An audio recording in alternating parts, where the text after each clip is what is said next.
Alo, alo.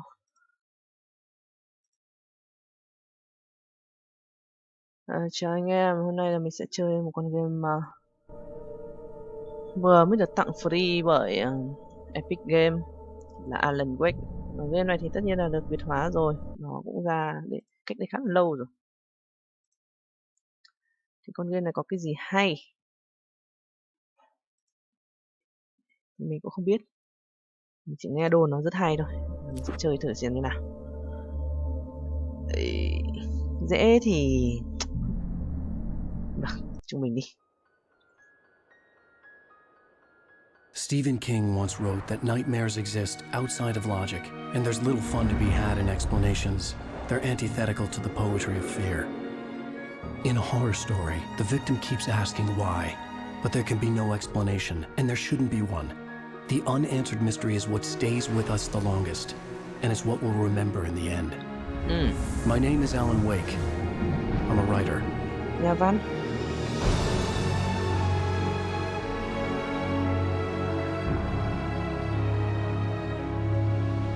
Alan Wake. I've always had a vivid imagination, but this dream unsettled me. It was wild and dark and weird, even by my standards. So yes, it began with a dream. Giấc mơ. Following a typical nightmare pattern, I was late, desperately trying to reach my destination, a lighthouse. For some urgent reason, I couldn't remember. I've been driving too fast down a coastal road to get there.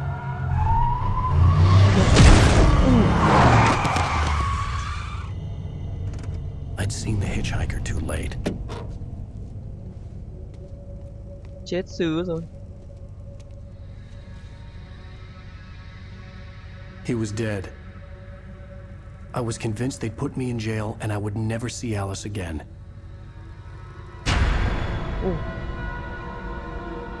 Cái áo gì đấy? Quên mất rồi. Ôi, đi đêm lắm có ngày gặp ma mà. Suddenly, his body was gone. Chương 1 I was in shock from the crash. I could hardly stand my feet.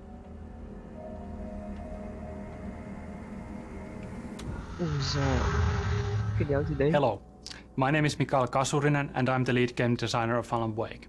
This is a video game commentary that spans throughout the whole game.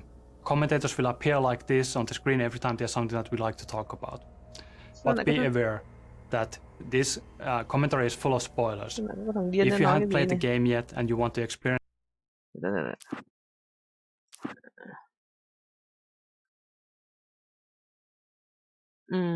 cũng không có tùy chỉnh đồ họa gì cả.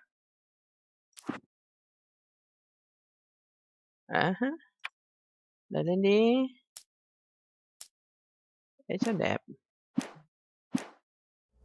it as it was meant to be played, stop now, go back to the option screen and turn off the commentary. You can always come back later. This commentary is location based, so every time you hear a commentary that you want to listen to, stop moving and don't try to advance to the next location. Feel free to look around, but moving forward in the level might actually override the existing commentary. The only way to replay a comment is to restart the last checkpoint. Now, enjoy the commentary and have fun. Hiya, my name is Tim Lundqvist. I'm one of the level designers of Alan Wake. Hello, my name is Tero Tosa. I'm a senior environment artist at Remedy. Hi, I'm Mikko Rautalahti and I'm a writer here at Remedy. What the fuck? Here we are in the very beginning of Alan Wake. Since dreams and dreamlike states are a big deal for us, it's kind of fitting that we... Quay nhanh thế nhỉ?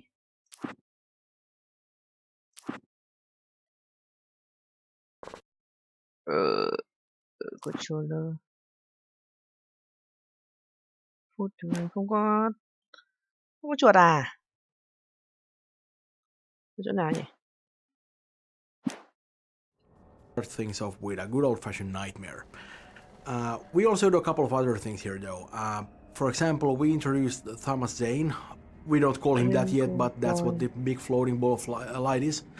And mất tích. We also do a tutorial here, and that was actually kind of challenging because it's not very easy to marry the idea of a story introduction and a tutorial together. But you know, I think we did an okay job with that. Ôi rồi, cái béo gì đây?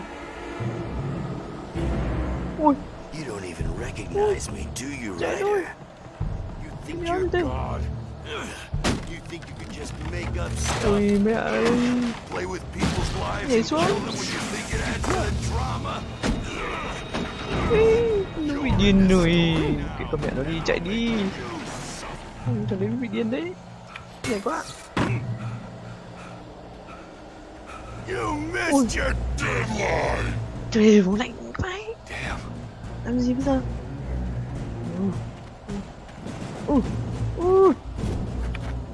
You can't stop me! Lạnh mới cứt. Sao nào? Nó sẽ phải nghe rồi. Ui ơi. Bố mày chạy. Bố mày chạy tiếp. I realized that the hitchhiker was a character from the story I'd been working on. Đâu rồi? Đâu rồi? Đấy, mất rồi. Giật can. Ôi mà có kìa. Ôi vãi cứt.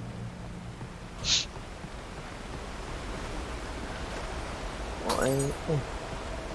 How does it feel to die by the hands of your own creation? Ôi. Chạy đi. Chạy em ơi. Cái gì đấy?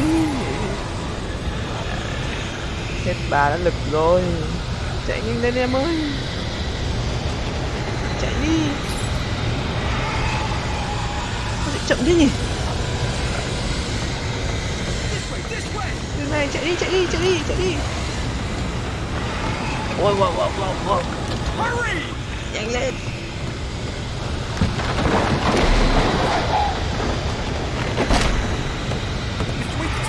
Wow. Hey, Stewart, remember?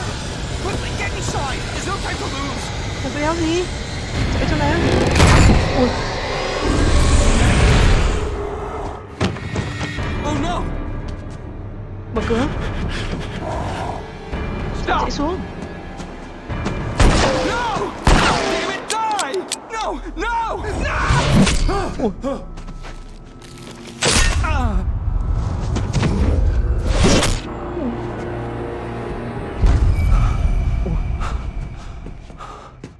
I was trapped. There was no way out.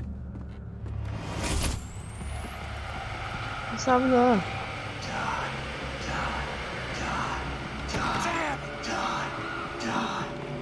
Béo gì đây?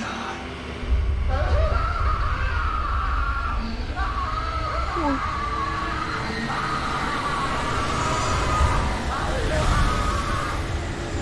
Gì vậy? Má quỷ vậy. Ôi. The cabin was a death trap. I had to get out. Con là kiểu gì? Ôi. Hả? Ôi. Làm sao để thoát ra? Ôi. Follow the light. Tại sao lại có nguồn sáng ở đây? You are hurt. You should go into the light. Đây à? You are The light pole that you see in front of you is a crucial piece in the gameplay of Alan Wake. We call them safe haven. It's a spot of light in the midst of darkness. It provides you safety. While the enemies actually don't want to go into light, they also heal the player faster and acts as guidance for the player. Every time you see light in front of you, that's usually a good direction to take. Waves are both wilder and more serene. To its ports I've been. Quá như To its vậy. ports I've been. Do you understand? No. Follow my light. Ủa?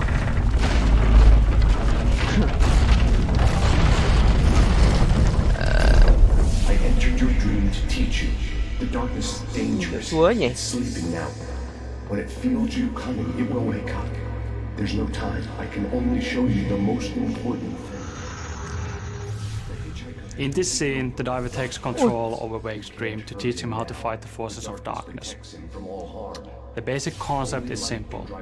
You turn the light on top of Taken and you can see the darkness burning away. After that, you are able to defeat the Taken with your revolver. This is a good opportunity to see how the light mechanics work. Turn the light on top of him and you can actually see a small halo forming around him. Chĩa đèn pin The vào halo nó có thể gets làm smaller, thằng kia nó the biến mất. less darkness there's left. Chuột phải You thì can sẽ mạnh clearly see hơn. a light effect when the shield is burned Đây chính away. là vũ khí giúp mình The chống combat lại được. mechanics were always designed around the idea that you face multiple enemies at once. In this tutorial you only get one enemy at a time, but in the field that comes after this, you get 2 or 3 enemies at the same time. Then you get the proper feel of how the combat works. Be careful Làm on yếu who nó, you're concentrating muốn on, giết thì because vẫn someone phải else might actually be bắn bằng flanking súng, you and trying to hit you in the vẫn phải back. bắn bằng súng.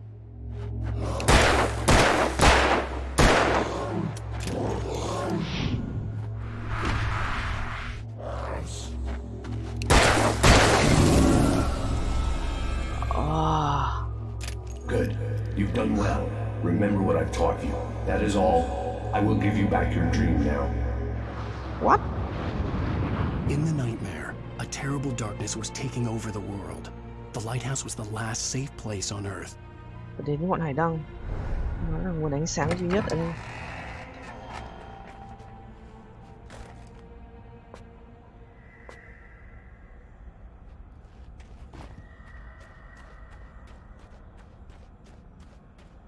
Ui dồi. Sao mà lên được? À kia cơ mà. Sao đến với ngọn hải đăng này?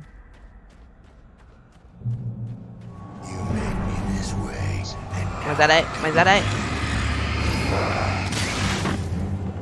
Láo.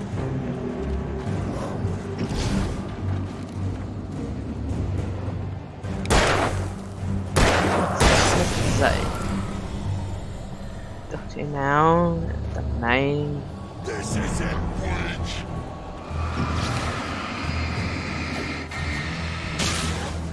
Ui.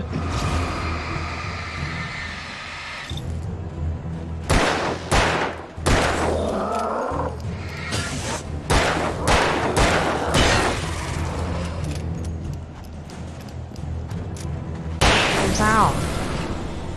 Bố mày lạnh rồi đấy.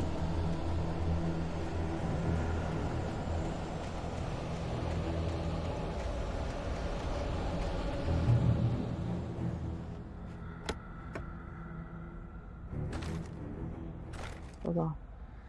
Có cả súng bắn pháo luôn.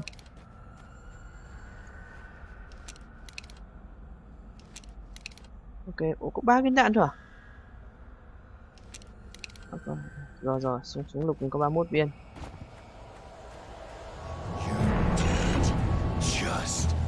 Ui. Không thế.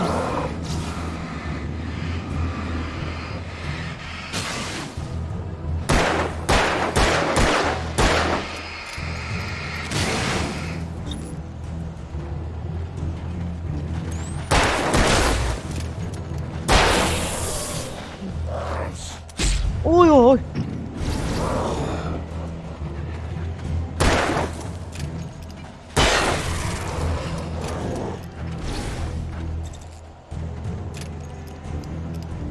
Vào đây. Dậy. Lại đang kia rồi. Lại bạn đi.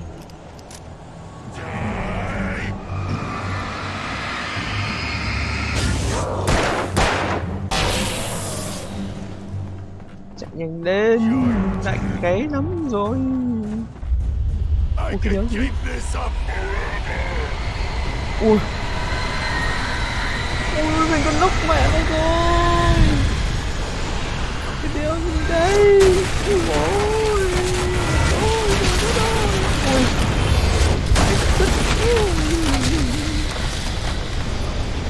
Ôi hết mẹ nó lực rồi, cố lên em ơi. Em xin này đừng có đoán được gì nữa.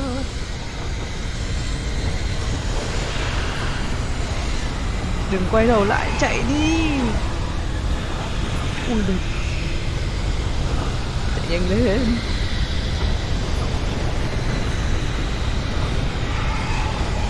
Ui, cái đái.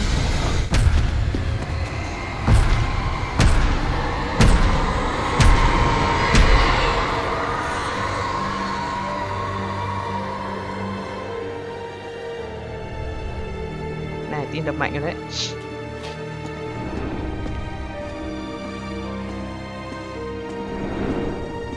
Ồ, nhìn ánh sáng kìa. Cửa bố.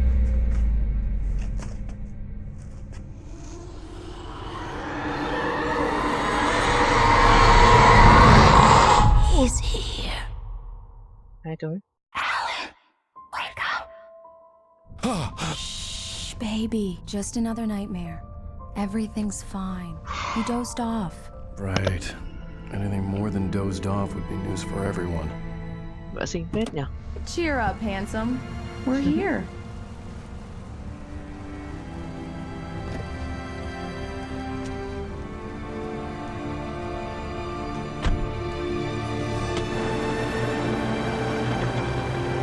Ô, mình đang đi phà.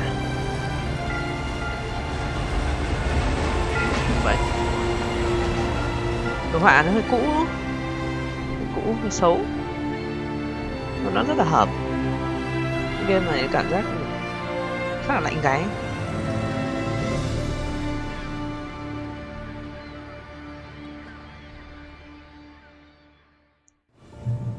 Wow. Khá là nhiều hành lý chứ. Oh. The events of the game take place in the Pacific Northwest region of the United States. This is a beautiful region that has in the past been featured in numerous TV shows and movies, like The Shining and Twin Peaks. It's famous and recognizable for many things, like fishing and mining and huge redwood tree trunks the size of a bus, beautiful lighthouses. But I think the most recognizable and beautiful feature is the nature. It's an oceanic climate combined with huge mountain ranges and dark forests. The cool thing about it is that there's an enormous amount of moisture constantly flowing in from the Pacific Ocean. And when it hits the mountains, it turns into fog. So the end result of that is that almost everywhere you look, there's these dense wisps of fog lazily crawling on the mountains and hillsides. And it really lends the area an almost otherworldly feel. Recognize a famous writer such as yourself, Mr. Wake. Pleasure. I'm an avid reader myself. I hope this isn't too presumptuous of me, but I'm the night host at the local radio station. Any chance I could get an interview? Look, Mr. Maine, I'm on vacation. In fact, I'd appreciate it if we could keep my being here just between the two of us. I'm sure you understand. Fair enough. You can trust me to be discreet. Not a hard man to track down if you change your mind. Mình muốn tận hưởng cái kỳ nghỉ này. Hy vọng rằng ông ấy sẽ không làm phiền mình. Chụp đủ chưa? Very nice. I got a couple of really good ones. No. So you made a friend. That's cute. Right. Yeah? Hey, bestseller. How's my favorite writer? Are you there yet? Barry. Yeah. We just got here. Are the locals giving you trouble? Just say the word and I'll hop on a plane and come make sure that you're left alone, Al. No, Barry, we're fine. Great, great. Barry chắc là thằng quản lý nhỉ? Relax and recharge. So, how is the place? Trong mình lên một hòn đảo đúng không? Giống kiểu một hòn đảo vậy. Barry, we're just settling in. Okay, Al. I'll call back later to make sure you're doing okay. And you call me if there's a problem, okay? Okay. I'm just looking out for you, buddy. Một hòn đảo Kiểu I love you too, Barry. bán đảo ấy. You know he's going to be calling you every 5 minutes. Sắp đến rồi kìa. Barry is Barry. I can always turn off the phone. Được chứ? What did I tell you? Hơi cũ. Text message from Barry. He says hi to you too. Hai vợ chồng đi chơi. Alan, we're here. Come on, let's get back to the car. Đỗ xe à? Xe mình đâu?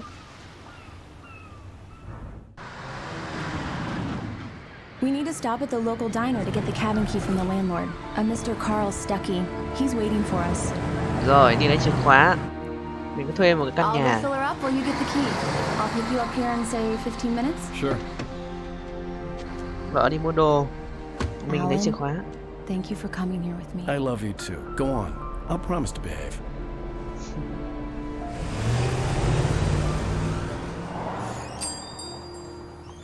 I'd forgotten there were still places like this. Towns where everybody knew everybody. Welcome to the Oh Dear Diner. Hi, I was wondering if you could help me. I'm looking for... Mr. Wake, Alan Wake. Oh, God, I am your biggest fan. I know people say that all the time, but I really am. I'm glad to hear that. Rose. Rose, I'm looking for Mr. Stuckey. Carl Stuckey? Carl? Of course, Mr. Wake. He must have gone to visit the restroom. He'll be back in a moment. Diners are the very essence of traditional Americana and the hearts of small-town communities, such as Bright Falls. There being so many of them, and many of them looking very much like each other, source material for this location was always going to be plentiful. But even so, from the start, we had a certain one in mind. If you can remember a certain black tie-wearing, pie-munching FBI agent who likes a damn fine cup of coffee, you'll know the one I'm talking about. Both of my legs have gone to sleep. Bad circulation. Yeah. Are you serious? Coconut again? You disgust me. Call yourself a rocker. Unbelievable. It does that. Get stuck. Yeah. You need to give it a good solid whack.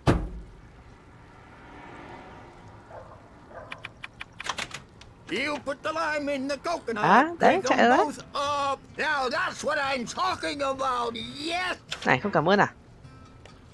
This is it. I've died and gone to hell. Ủa? Vì sao này?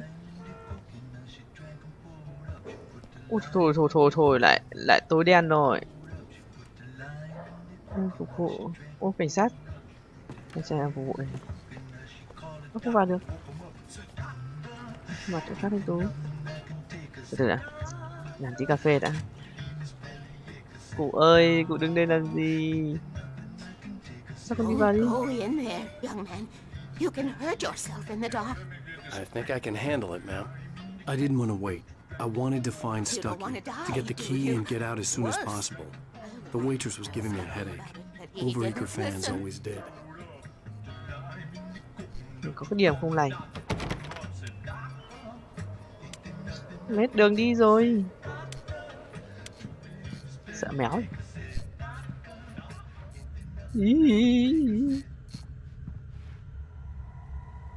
Nhà vệ sinh nam đâu? Kìa.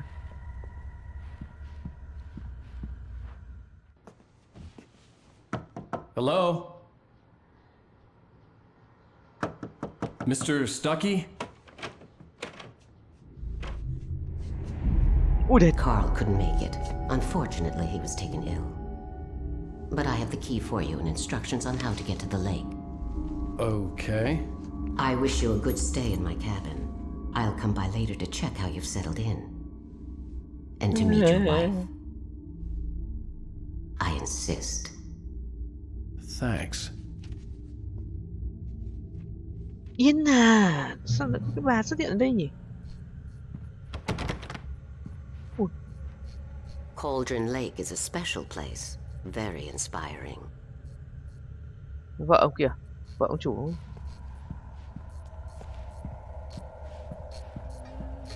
Kinh vãi trưởng.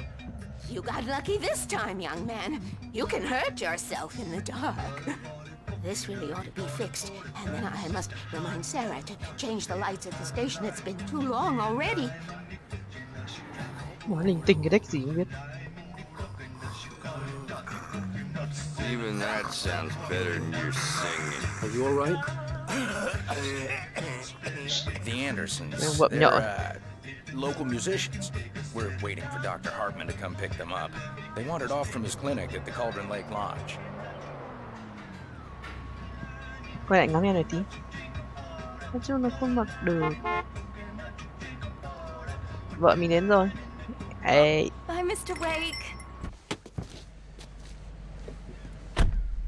Mission accomplished. The key and the directions. My hero.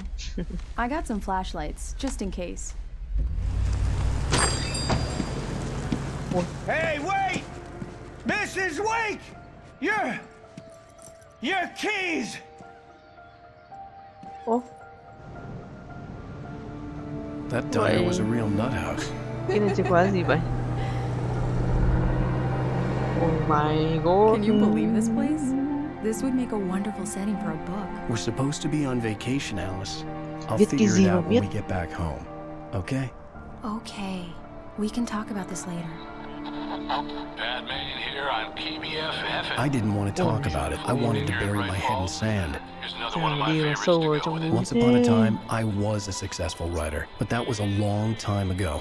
I hadn't been able to write a word in 2 years, not since my last book.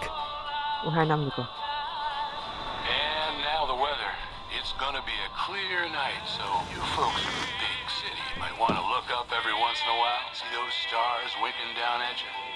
It gets pretty dark out here, but they'll light your way.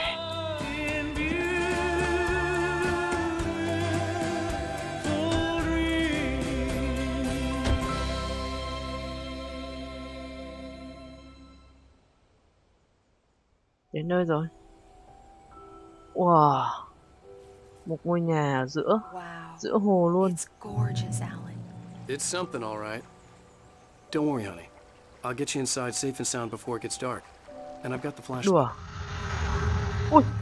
Bird Lake Cabin is an idyllic, a little rundown but nevertheless beautiful cabin nestled in a small island on the Cauldron Lake. Vợ mình But ghét not bóng all tối. about it is as it seems.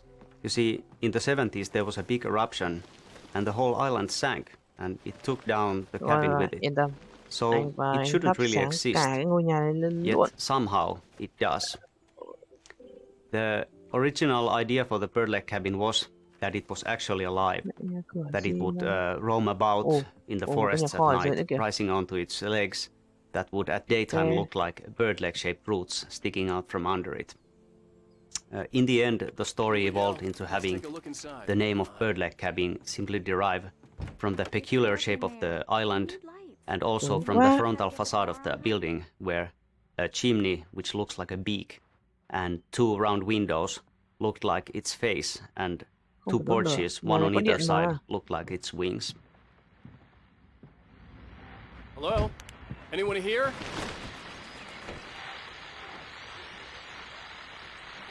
The Deerfest guests have already started to arrive. Just ran into one on the ferry. Famous artist, no less. We'll see if we can... Chờ anh tí em yêu. Anh đang đi mò điện đây. Bật nguồn điện ở chỗ méo nào.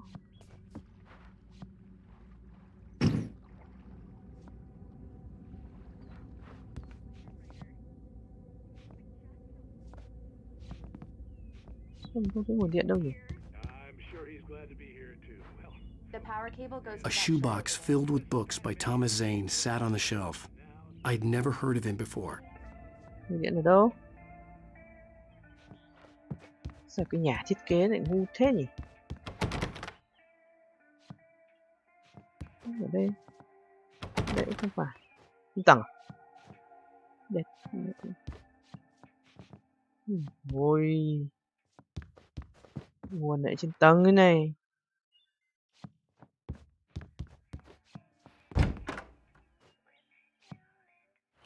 For a moment, the oppressive feel of the nightmare I had seen on the ferry returned. Ui. Cái tiếng gì đây? Cái mụ ở chỗ nhà vệ sinh đúng không?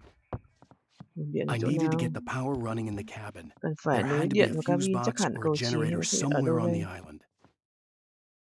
Đâu đây? Không thấy cái gì? The cabin looked like a time capsule from the 60s, or even earlier.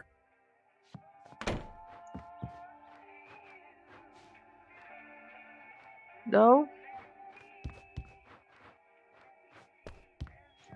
Nếu thấy cái gì luôn. Ở ngoài à?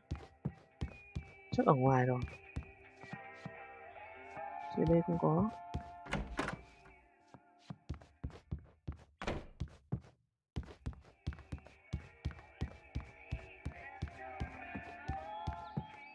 Ngoài đấy. There's probably a fuse box or a generator in the shed. Kho. Chờ anh tí.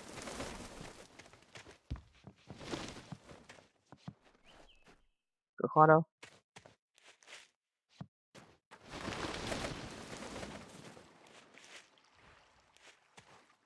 Cái cửa đâu nhỉ?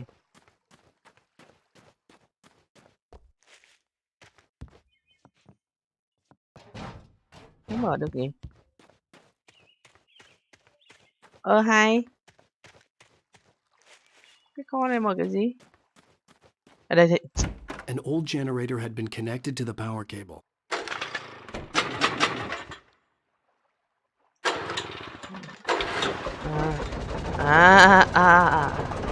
Rồi có điện rồi em yêu. Sẵn chưa?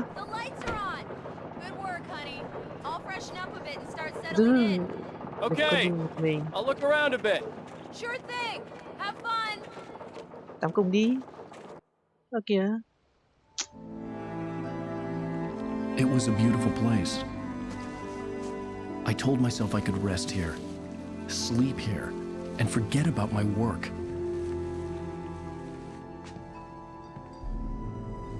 I thought we could be happy here. Ông này thích nơi này.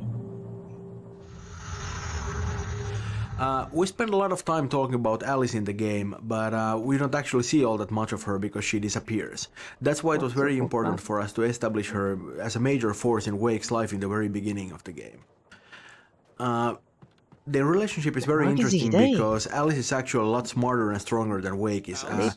She's capable of manipulating him and is quite willing to do so if need be. That's how they end up at Cauldron Lake in the first place. But what she does out of love. She really just wants to help him. And he does need all that help because he kind of falls apart without her. She's a lot stronger than that. She could survive without him, but I'm not sure if Wake could ever live without Alice. Mặc cái này đuổi ra ngoài. Chán thật. Surprise! Alice? Vẫn bắt mình làm việc à? What is this? I guess I have a small confession to make. I thought maybe you could write here that a change of scenery would get you past... Damn it, Alice, everyone keeps... Hey, just hear me out. There's a local doctor, Dr. Hartman. I read a book of his. He has a private clinic here. He specializes in helping artists. Maybe... So now you want to get me committed? No, it's not like that. That's not... Alan? Alan? Just don't! I don't want to hear it. God damn it, Alice! God damn it! I knew she wouldn't follow me in the dark. I needed some time alone to think things through.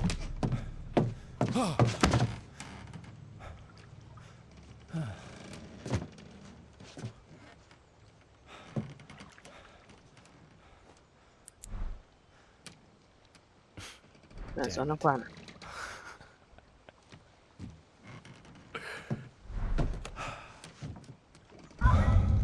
Alice? Xong rồi. Alice? Xong rồi. Alice! Qua đi. The cabin had gone dark. All the lights were out. Alan Wake has a lot of problems. His marriage is failing, he's suffering from the results of extremely poor impulse control, and frankly, the guy is a bit of a dick. He's not a bad writer, he's definitely a decent one, and obviously he's been very successful, but... Alice? Alice?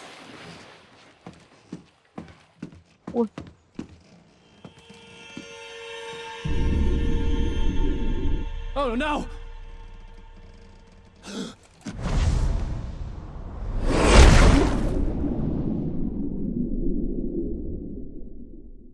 Keep going.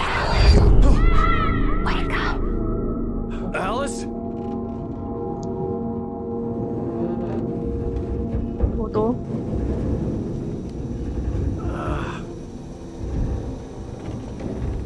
Waking up in the crashed car felt like I had woken from one nightmare and entered another.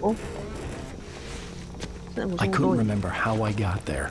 All I knew was that something terrible had happened to Alice. The phone was dead,